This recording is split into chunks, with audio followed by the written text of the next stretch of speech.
बड़ी खबर दिल्ली से है, जहां पर आईबीएस हॉस्पिटल तक अब ऑक्सीजन सिलेंडर पहुंच गए हैं। दिल्ली पुलिस ने यहां पर 12 ऑक्सीजन के सिलेंडर पहुंचाए हैं। यहां 37 मरीजों की जान खतरे में थी। यहां पर 13 मरीज आईसीयू में भर्ती हैं। वेंटिलेटर पर 7 मरीज हैं। आईबीएस हॉस्पिटल के पास ऑक्सीजन सप्लाई खत्म हो गई थी और इसके बाद अब दिल्ली पुलिस मदद के लिए आगे आई। 12 ऑक्सीजन सिलेंडर दिल्ली के आईबीएस हॉस्पिटल में पहुंचा दिए गए हैं। यहां पर 37 मरीजों की जान मुश्किल में थी। उन्हें बचाने के लिए दिल्ली की पुलिस ने 12 ऑक्सीजन सिलेंडर यहां पर पहुंचाए हैं। 13 मरीज आईसीयू में भर्ती थे, 7 मरीज वेंटिलेटर पर थे। आईबीएस हॉस्पिटल में ऑक्सीजन खत्म हो रही थी। पूजा और जानकारी के साथ हमारे साथ है पूजा।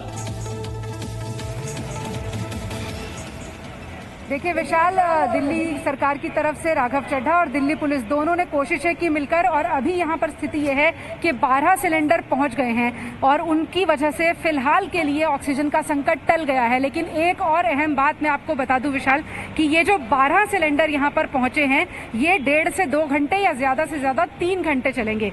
ये जो सिलेंडर इस वक्त आपको यहाँ पर नजर आ रहे हैं, ये सभी खाली हैं और अभी भी अस्पताल की जद्दोजहद चल रही है कि किसी तरह से जो बैकअप है उसको इंश्योर किया जाए, वरना 2 घंटे बाद फिर वही स्थिति हो जाएगी कि ऑक्सीजन नहीं होगी और फिर लोग इधर उधर भाग रहे होंगे। इस वक्त हॉस्पिटल के जितने भी डॉक्टर्स हैं और मैनेजमेंट है, वो लगातार एसडीएम से मीटिंग कर रहे हैं, उनसे समझने की कोशिश कर रहे हैं कि किस तरह से उनको इतनी ऑक्सीजन मिल जाए जिससे मरीजों की जान पर घंटों घंटों का संकट ना आए। लेकिन अगर अभी की स्थिति की बात करूं तो उस 12 सिलेंडर से कुछ घंटों की जिंदगी की मोहलत लोगों को जरूर मिल गई है और फिलहाल के लिए यानी 2 घंटे के लिए हम ये कह सकते हैं कि ये संकट टल गया है।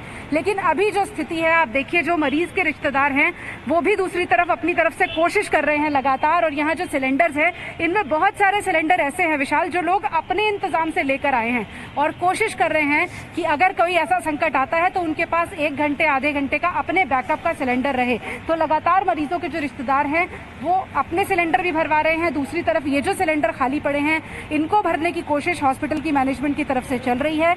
लेकिन अभी जिस तरह से हमने लगातार खबर भी दिखाई, ट्वीट भी किए और जी न्यूज़ पर लाइव भी किया और ये बताया कि इस ऑक्सीजन का संकट अब कुछ मिनटों की ऑक्सीजन बाकी है, उसके बाद थोड़ी तेजी जरूर आई कार्रवाई में और यहाँ पर 12 सिलेंडर पहुंचा दिए गए हैं। ये राहत कुछ देर की है। अब हम उम्मीद ये करेंगे कि 2 घंटे बाद फिर वही स्थिति ना हो जाए कि हमें फिर से खबर चलानी पड़े और मरीजों की जान बचाने का कोई पुख्ता तरीका निकाला जाए, क्योंकि हॉस्पिटल का ये कहना है विशाल कि ये पिछले 17 तारीख से यही स्थिति चल रही है। हमें पता नहीं होता कि जो मरीज हमारे पास हैं हम उनको बचा पाएंगे या नहीं बचा पाएंगे। आज तो थक हार कर हॉस्पिटल को सुबह ये कहना पड़ गया था कि अपने मरीजों को कहीं और ले जाइए क्योंकि हम असहाय हैं। उसके बाद जब हम लोगों ने यहाँ से शोर मचाया, खबर दिखाई, तो अब जाकर 12 सिलेंडर एक बस में भरकर लाए गए। पिछले 15 दिन से हम देख रहे हैं कि दिल्ली के अस्पतालों का हाल यही है। वायुसेना मदद कर रही है, रेलवे की तरफ से ऑक्सीजन एक्सप्रेस चल रही है, सड़क से ऑक्सीजन कंटेनर आ रहे हैं, फिर भी दिल्ली के अस्पतालों का ये हाल क्यों है?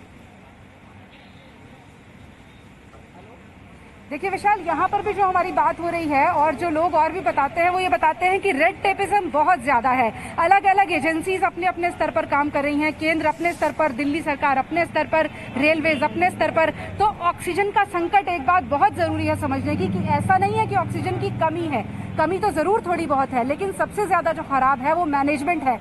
आज दिल्ली में कई ऐसे अस्पताल हैं जो पश्चिमी दिल्ली में है, लेकिन उनको सेंटर अलॉट किया गया है पूर्वी दिल्ली का। पूर्वी दिल्ली के अस्पताल को अचानक से उसका एलोकेशन सेंटर बदलकर दक्षिणी दिल्ली का कर दिया गया है। अब हॉस्पिटल्स ये कह रहे हैं कि ये जो नए फेरबदल हो रहे हैं, इसके चक्कर में 30-30, 40-40 किलोमीटर एक नए प्लांट से कोऑर्डिनेट करना, वहां से ऑक्सीजन लाना, अपने मरीजों की जान बचाना, ये एक नया संकट हो गया है। क्योंकि इतनी जगह से ऑक्सीजन आ रही है कि उसको स्ट्रीमलाइन नहीं कर पा रहे 15 दिन से कोई भी सरकार, चाहे वो केंद्र की हो चाहे दिल्ली की हो। तालमेल की कमी भी है और साथ ही साथ जो जरूरत है वो रोजाना बढ़ती जा रही है, क्योंकि हम ये भी देख रहे हैं कि बिल्कुल अदालत में मामला भी चल रहा है। इसके बावजूद दिल्ली के अस्पतालों में ऑक्सीजन की आपूर्ति निर्बाध तरीके से अब भी नहीं हो पा रही है। शुक्रिया पूजा इस जानकारी के लिए। Presenting B News app available on Google Play and App Store. Download it now.